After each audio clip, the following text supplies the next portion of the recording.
皆さんこんにちは。サイバーコネクト2ゲームクリエイターセミナー第5回テクニカルアーティスト編の後編を始めさせていただきます。株式会社サイバーコネクト2でリードテクニカルアーティストをしているものです。各タイトルの技術的なサポート業務を担当しております。本日はよろしくお願いいたします。現在、サイバーコネクト2ではテクニカルアーティストをはじめとしてアーティスト職を全8職種募集しております。今回はテクニカルアーティストについてのセミナーとなります。テクニカルアーティストについては前編後編の2回に分けて配信いたします。今回は後編となります。記載されている5項目について説明を行います。前編からの続きとなりますので、合わせてご覧いただけますとより理解しやすくなるかと思います。本セミナーは前編と同様に初心者の方へ向けた内容となります。テクニカルアーティストに興味があり、テクニカルアーティストのことを知りたい方や目指したいと考えている方への内容になります。知るきっかけであったり、目指す方の力になれればと思います。本セミナーの中ではテクニカルアーティストを TA と略して表記している箇所があります。TA と記載している箇所はすべてテクニカルアーティストとなる点にご留意いただけますと幸いです。また、テクニカルアーティストは業務を行う領域が多岐にわたるため、会社や人の単位で解釈や定義が異なることがあります。本セミナーではなるべく共通の項目を扱うようにしておりますが、この点にもご留意いただけますと幸いです。それではセミナーの本題に進んでまいります。テクニカルアーティストを目指すための指針についてから紹介してまいります。もともとテクニカルアーティストはアーティストやプログラマーの経験を積んだ後に転身というケースが多くありました。現在はアーティストやプログラマーの経験を得ずに入社時からテクニカルアーティストという方も増えてきています。入社時からテクニカルアーティストとなるためにはどのようなことから始めればよいのでしょうか。今回は初めの初めからご紹介していきます。取り組む際の参考の一つとなれば幸いです。始め方として2つご紹介させていただきます。1つ目はテクニカルアーティストへの理解を深めるために情報を集めてみましょう。新卒、中途など採用の形態は考えずに各会社のテクニカルアーティストがどのような領域で業務を行っているかを募集要項を通じて調べてみましょう。ある会社ではマヤでのツール開発、アーティストのワークフローの構築ということが記載されていたとしましょう。また別の会社ではマテリアルやシェーダー環境の整備、各種技術検証と導入サポートと記載されていたとしましょう。ここから分かることとして、一つ目の会社はワークフローに関連したテクニカルアーティストを求めていることが分かります。二つ目の会社はシェーダーに関連したテクニカルアーティストを求めていることが分かります。このように様々な募集要項を比較してみることで、各会社でどのようなテクニカルアーティストを求めているのか、どのような業務を行っているのかが少しずつ見えてきます。次にテクニカルアーティストの採用に伴うインタビューや記事を探してみましょう。必要性が高まっていることやテクニカルアーティストが増えてきていることもあり、スライドに記載しているような様々な記事が掲載されています。今回のセミナーを含めてここ数年で多くの情報が発信されています。理解を深めるためにも発信されている情報を集めてみましょう。2つ目は自分が取り組んだことと照らし合わせる。テクニカルアーティストに対するイメージがある程度つかめた段階で、自分自身がこれまでに取り組んだことからテクニカルアーティストに近い領域というのを探してみましょう。自分が今できることであったり、これまで挑戦してきたことであったり、興味やモチベーションのあることから探すと良いかと思います。探した中でテクニカルアーティストのイメージに近い領域のものを見つけたら、その領域から深掘りしていきましょう。例えば、リグに興味が出てきたということにしましょう。リグについて調べたり、自分でリグを作ってみたりすることで、リグの領域の中だけではなく、ツールなど近い領域にも少しずつ広げることができます。今回はリグを例に挙げましたが、最初は一つの領域からで大丈夫です。一つの領域を深掘りしつつ、少しずつ広げていきましょう。できることから始めてみてください。興味があることからでも良いですし、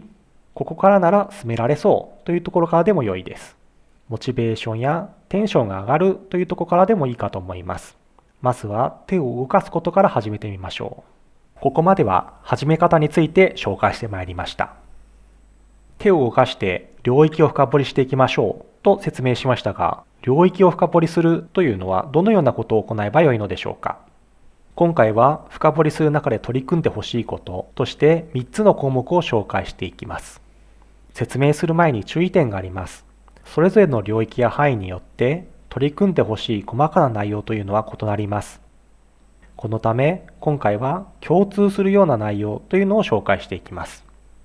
また、これを行えばあなたもテクニカルアーティストという正解はありません。あくまで取り組む上での参考として聞いていただければと思います。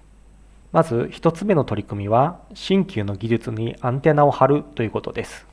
自分が取り組んでいる領域についての知識、技術、歴史、流行などを自分の中に蓄積していきましょう。技術の過去、現在、未来という一連の流れを追うことによって、技術そのものへの理解をより一層深めることができます。例えば、過去を追うことで、今の技術がどのような技術で構成しているかがわかります。現在を追うことで、今と主流となる技術はもちろんのこと、今後につながる技術についても理解が深まります。未来を追うことで、今後どのような技術が出てくるのか、今後どうなっていくのかについてイメージを膨らませることができます。このような技術の過去、現在、未来を追う際には、得たい情報によって媒体を使い分けると良いかと思います。過去や現在についてまとまった情報や精査された情報を得る場合には書籍を活用しましょう。現在や未来について最新の情報を得る場合には Web を活用するといいと思います。このように媒体の特徴をうまく利用して必要な情報を得てみましょう。Web には様々な情報が溢れていますが、SEDEC や GDC などの技術講演の資料を調べることで最先端の技術を知ることができますし、企業の技術ブログも実際に利用されている技術を知るための機会になります。業界で活躍されている方の SNS をチェックすると、自分では集められないような情報にたどり着くことができるかもしれません。これらをうまく利用して効率的に情報を集めてみると良いかと思います。2つ目の取り組みは、利用するツールの理解を深めるということです。自分が普段利用しているツールなどでどのようなことができるのか、自分の中に蓄積してみましょう。利用するツールへの理解を深めることで、問題の解決、改善の提案ということに役立てることができます。例えば、ツールのボタンを押すとどのような効果になるのかということであったり、オプションを変えるとどのような効果になるのかなどです。なんとなくツールを利用するということを少しずつ減らしてみましょう。まずは自分がよく利用しているツールから始めてみると良いかと思います。マヤをよく使っているのであれば、機能を調べてみたり、新しい機能を使ってみたりしましょう。アンリアルエンジンでゲームを作っている場合には、ドキュメントを読んでみたり、ゲームに新しい機能を取り入れたりしてみましょう。どのようなツールであっても、ツールや機能を完全に理解する必要性はありません。利用している範囲や気になった箇所から少しずつ取り組んでみましょう。最後の取り組みは、スクリプト、プログラムを使うです。テクニカルアーティストはそれぞれの領域においてツールやスクリプトを実装することで問題を解決することが多くあります。自分が取り組んでいる領域においてプログラム、スクリプトを利用してみましょう。領域や環境によって何を利用するかが異なりますが、エクスプレッション、スクリプト、ツール、シェーダーなどに取り組んでみましょう。手広く取り組まずに自分の領域の範囲内のものをしっかりと作れるようにしましょう。地盤が固まり、できることが増えていくと、領域内や近い物事に取り組む際の筋道がイメージしやすくなります。ツールなどの他の人が触れるものを作成する場合は、見た目や使い勝手などツールとしての機能を満たしていることはもちろんのこと、利用しやすいように工夫を取り入れてみましょう。2つ目は、他の人からのフィードバックと改善です。ツールに使いにくいところがないか、意図通りに利用できているかなど、自分以外の目線での改善に取り組んでみましょう。どの領域でも共通するような内容でしたので、一部ではありますが、参考になる書籍をいくつか紹介します。動画の概要欄に紹介した書籍の URL などを掲載していますので、詳細を確認していただければと思います。まずはテクニカルアーティストスタートキットです。アーティスト向けの社内講座がベースとなっており、テクニカルアーティストに必要な 3DCG に関する基礎理論を網羅的に説明している書籍です。はじめに取り組むにはちょうどいい書籍だと思います。次に CG ワールドです。こちらはすでに読んだことがある方も多いかと思います。ゲームだけではなくアニメ、映画など様々なコンテンツの情報を掲載している雑誌です。業界の動向を追うことができますし、実際に利用している技術をメイキング記事で終えたりと、情報を追うにはちょうど良い雑誌だと思います。次にゲームグラフィックスです。先ほど紹介した CG ワールドに掲載しているゲーム関連の記事だけを再編集した書籍です。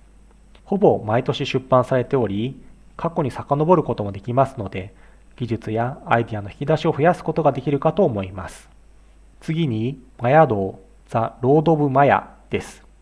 オートデスクマヤを扱ったことのある方向けの書籍にはなりますが、マヤの内部について漫画でわかりやすく説明されている書籍です。普段あまり考えずに利用している箇所について理解を深めることができるかと思います。次に、卓球のガチンコツール開発部、マヤ Python 101です。Python 上で初めてツールを作成する方向けの入門書になります。マヤ上でツールを作成する方法についてまとめられています。なお、マヤのバージョンによっては正しく動作しない箇所があるため、読み進める際にはその点にご注意ください。次に、Unreal Engine 4 Material Design 入門です。Unreal Engine 4を扱っている方向けで、マテリアルの作り方に関する書籍です。ゲーム開発でも実際に利用するようなマテリアルが多数掲載されていますし、より深く理解したい方向けの情報なども充実している書籍です。最後にゲーム制作者になるための 3D グラフィックス技術です。ゲーム開発のグラフィックスに関する技術がまとめられた書籍です。歴史から現在の主流の技術の内容まで幅広くまとめられていますので、グラフィックスについてしっかりと理解したい場合にはとても参考になる書籍かと思います。最後にポートフォリオをどのようにまとめるかについて紹介します。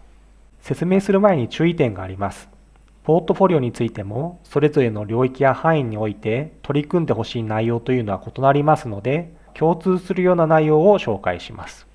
また、これを行えば完璧なポートフォリオという正解もありません。取り組む上での参考として聞いていただければと思います。まとめる上で取り組んでほしいこととして、次の2項目を紹介していきます。1つ目は、自分がどの領域を得意とするか分かるようにまとめるということです。テクニカルアーティストに関する様々な領域がある中で、自分がどの領域でどう取り組んできたのか、しっかりと伝えられるようにしましょう。テクニカルアーティストとしてどのように会社の中で活躍できそうかという点が伝わりやすくなります。自分が取り組んできたことについてどの領域で何を目標としたのか、目標に対してどのような工夫に取り組んだのか、どのような成果物ができたのかという情報をまとめてみましょう。例としてグラフィックス作品の場合はどのようなものを制作したのか、どのようなデータで構成しているのか、どのような工夫を制作時に取り入れたのか、テクニカルアーティストの側面でどのようなことに取り組んだのかといったことをまとめてみましょう。ツールの場合はどのような問題を解決しようとしたのか、どのような工夫を取り入れたのか、どのようなインターフェースなのか、どのようなプログラムのコードなのかといったことなどをまとめてみましょう。大学や大学院で研究を行っていた場合には、どのような問題を解決しようとしたのか、どのような工夫を取り入れたのか、どのようなインターフェースなのか、どのようなプログラムのコードなのかといったことなどをまとめてみましょう。いくつか例を紹介しましたが、ご自身の領域や取り組んできた内容に沿ってまとめていただければと思います。次の項目は、自分の技術を正しくアピールできるような作品をまとめるということです。自分自身の興味やモチベーションのある領域、得てきた知識や経験、プログラムに関しての能力や経験ということが伝わるような内容にしましょう。他の職種でも同様の内容とはなりますが、応募する作品の傾向が偏っているような場合であったり、まとめられた作品の数があまりにも少ない場合は、自分自身の技術や経験の情報が正しく伝えられないことがあります。イメージしやすくなるように他の職種を例に挙げてみます。キャラクターモデラーを目指していた場合に、人物のモデルが1種類しかポートフォリオになかったり、キャラクターアニメーターを目指している場合に、人が歩くアニメーションしかポートフォリオになかったり、応募する作品の傾向が偏ることや数が少ないことで、一つの視点でしか説明できなくなります。これによって自分自身のことが伝わりづらくなってしまいます。複数の視点で説明できるようにまとめることをお勧めしています。例えばリグの場合ですと、人物のリグだけであったり、体のリグが一つだけであったりと、一つの視点になってしまいます。これを複数の視点にするのであれば、人物であればフェイシャルを含めてみたり、人物以外であれば動物などを作成してみたりと、多種かつ複雑なリグを含めるようにできるかと良いかと思います。ツールの場合ですと、1種類だけだったり、単純なものだけであったり、ウェブや書籍の例を実装しただけのものであったり、一つの視点になってしまいます。これを複数の視点にするのであれば、問題解決や効率化で用意したツールをいくつか含めてみたり、実装したツールを用いて制作した作品など、ツールを利用した結果わかるようにできるかと良いかと思います。最後にマテリアルの場合ですが、書籍に掲載されている例を実装しただけのものであったり、アニメ風にするための2回調にするものだけであったり、一つの視点となってしまいます。これを複数の視点にするのであれば、単調だったり、シンプルな内容だけではなく、目標とするいくつかの表現を達成するために取り組んだ内容、その結果がわかるようにまとめられると良いかと思います。どのような領域であっても、自分が深掘りしてきたことや、これまで頑張ってきたことがしっかりと伝わるように作品をまとめていただければと思います。テクニカルアーティストは他の職種と異なり、決まった領域ではない分、自分を表現できる幅がとても広いです。ご自身をしっかりと伝えられるように工夫を取り入れてみましょう。最後にまとめとなります。今回はテクニカルアーティストを目指すための指針について紹介を行いました。はじめの取り組みとして、情報収集、領域の深掘りについて紹介しました。学んでいくための取り組みとして、情報の集め方やプログラムの取り組みについて紹介しました。最後に、ポートフォリオへの取り組みとして、情報のまとめ方や伝え方について紹介してきました。今回のセミナーがテクニカルアーティストを目指す方のきっかけや参考の一つとなれば幸いです。本セミナーを開催するにあたり、掲載している URL を参考にスライドの作成を行っております。最後にお知らせです。ゲームクリエイターを目指す方へおすすめのサイバーコネクト2の書籍のキャンペーンを行っております。この機会にぜひご利用ください。キャンペーンの詳細は概要欄のリンクをご覧ください。以上をもちまして、サイバーコネクト2ゲームクリエイターセミナー第5回テクニカルアーティスト編後編は終了となります。最後までご視聴いただきありがとうございました。